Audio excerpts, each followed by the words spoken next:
नमस्कार, मी मोनिका शर्मा आणि आपण पाहत आहात लोकसेतू मराठी न्यूज चॅनल। तर चला पाहूया आजच्या बातम्यांमध्ये काय खास आहे। ओला दुष्काळ जाहीर करावा, शिवसेना उभाठा पक्षाची पालकमंत्री कोकाटे यांच्याकडे मागणी। नंदुरबार जिल्ह्यात गेल्या काही दिवसांपासून सुरू असलेल्या अतिवृष्टीमुळे शेतकऱ्यांच्या हातातोंडाशी आलेले पीक पूर्णपणे नष्ट झाले। केळी, ऊस, पपई, कापूस, सोयाबीन, मूग, मका, उडीद आदी पिकांचे मोठ्या प्रमाणावर नुकसान झाले असून शेतकरी आर्थिक संकटात सापडलाय। या पार्श्वभूमीवर शिवसेना उभाटा पक्षामार्फत पालकमंत्री माणिकराव कोकाटे यांना निवेदन देऊन ओला दुष्काळ जाहीर करण्याची मागणी करण्यात आली।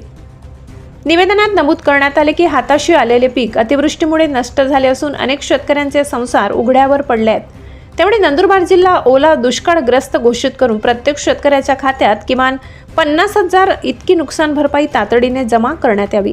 तसेच मुख्यमंत्र्यांनी दिलेले शेतकऱ्याचा 7/12 उतारा कोरा करण्याचे आश्वासन आता पूर्ण करण्यात यावे।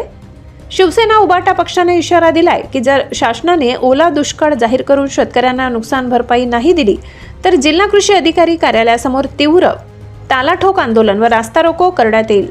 त्यातून उद्भवणाऱ्या परिणामास शासन स्वतः जबाबदार असेल।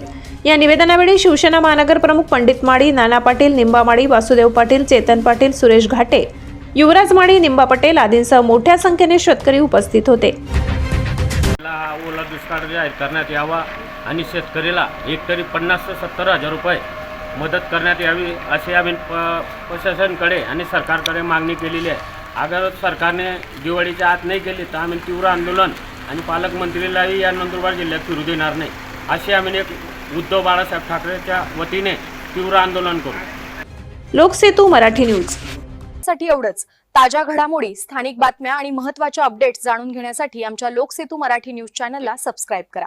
धन्यवाद।